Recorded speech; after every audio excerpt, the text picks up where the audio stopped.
Oh, hey there. Welcome to the You Need This YouTube channel. This is my first video. I'm Justin.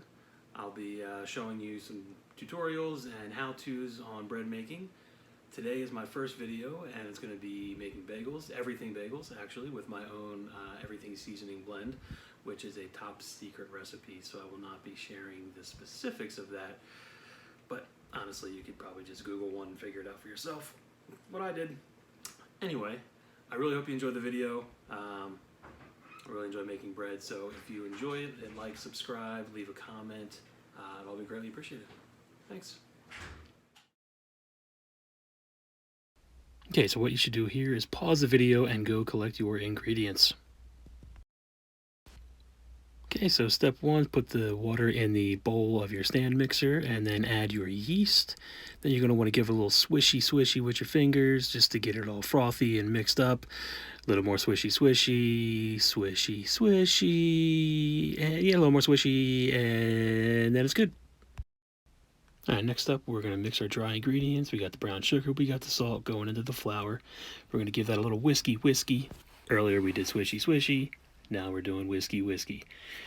Mix it all up, and then once it's all together, we're going to dump that into the bowl of the mixer with the yeasted water.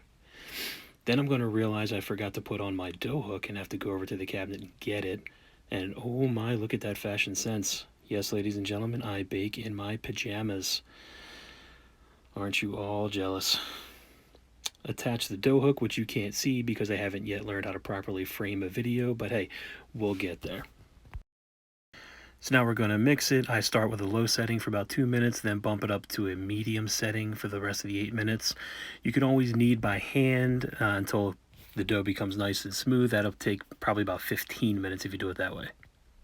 You got your dough ball. Now you want to start stretching the dough under itself a little bit to kind of form a ball. Just keep stretching, kind of pushing it together. Kids, you're going to want to plug your ears at this moment. Then you give it a quick, who's your daddy? And now you know your dough is good to go. You're going to spray your bowl with a little bit of oil and plop your dough in there and cover it. And now you will leave this to rise for about an hour. You'll notice the dough gets nice and puffy in that time.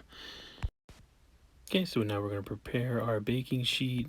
I just used like a full cookie sheet and put some parchment paper on there. Pretty simple. Set that off to the side. There we go. All right, now comes the fun part. We've got our nice puffy dough. It's about doubled in size. We're going to give it a quick punch. And we punch it down to degas it so that when it bakes, it doesn't get those like big open holes in the crumb. You want a nice tight crumb in a bagel. Okay, so now we're going to separate the dough into 6 equal-ish pieces. These measured out around 138 grams each. It's not perfect for each one. Yeah, it's close enough is fine.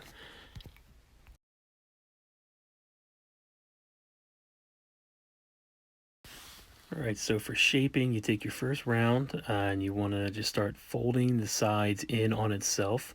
You're creating some tension on the other side of the dough. You flip it over and then roll it under your palm like this, putting a little tension with your fingers and palm. So it comes into a nice smooth ball is what you want. You'll feel it start to smooth out, and you do it a couple times, it'll really come together.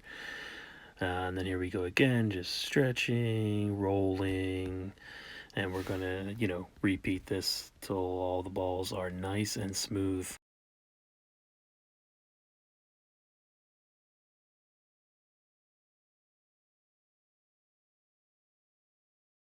And boom, smooth balls. Now, cover those for 30 minutes with a towel, let them rise a little more. Here we go, fully proofed. Now we've got puffy, smooth balls. Yes, I'm going to keep making ball jokes. Get used to it. Now we need to shape our bagels, give them that familiar hole in the center that you're used to seeing by poking right down in the middle. And then I use 2 fingers and just sort of work your way around and stretch it out a little bit. You want to make sure not to tear it. Give it a stretch and just like that. And you're going to move on to the next ones and keep going. Kind of the same thing. You can there's other ways you can do it. You can poke one finger through and just kind of twirl it around on your finger until it stretches out. You could take a biscuit cutter and cut a hole right in the center. It's really up to you. Play around with it, whichever you like. I happen to enjoy doing the kind of stretch method, but whatever floats your boat. Get them all shaped up. So now it's time to boil the bagels. We've got boiling water with some brown sugar in it. I put 4 bagels in at a time, put in whatever fits into the pot without, like squishing each other. I boil for 2 minutes on one side, and then I flip them, give them 1 more minute.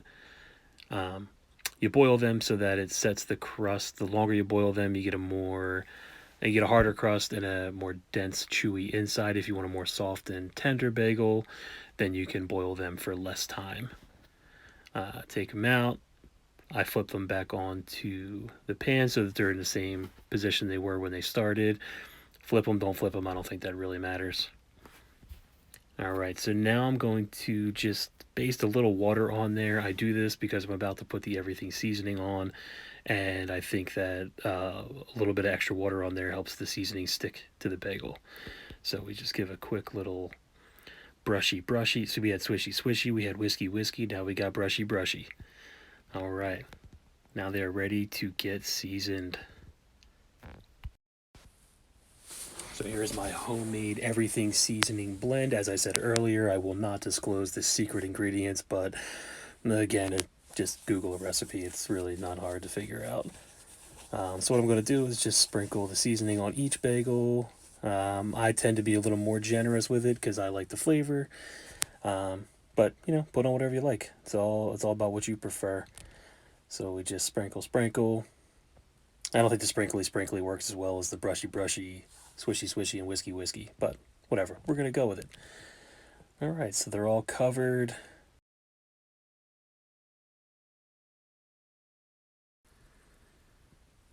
All right, so I probably should have mentioned before that you want to preheat your oven to 425 degrees. I normally do that at about the time I'm shaping, so that while I'm shaping and boiling, your oven's preheating. Mine is preheated to 425. So we're just gonna quick pop these in there. You want the rack set at about the middle. In they go. Real simple. Close your door. Set your timer for 25 minutes. About halfway through, I like to check the bottoms to see if they're cooking through. Um, if you need to, you can flip them so that the bottom's brown as well.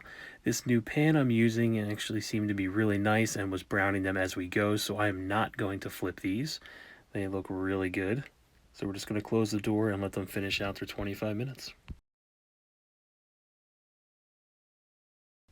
All right, time's up. Let's check on the bagels. And oh boy, they look good. Super golden brown. Like they look fantastic. I'm just going to take those out. And next step's going to be to transfer them to a wire cooling rack so that they can cool down.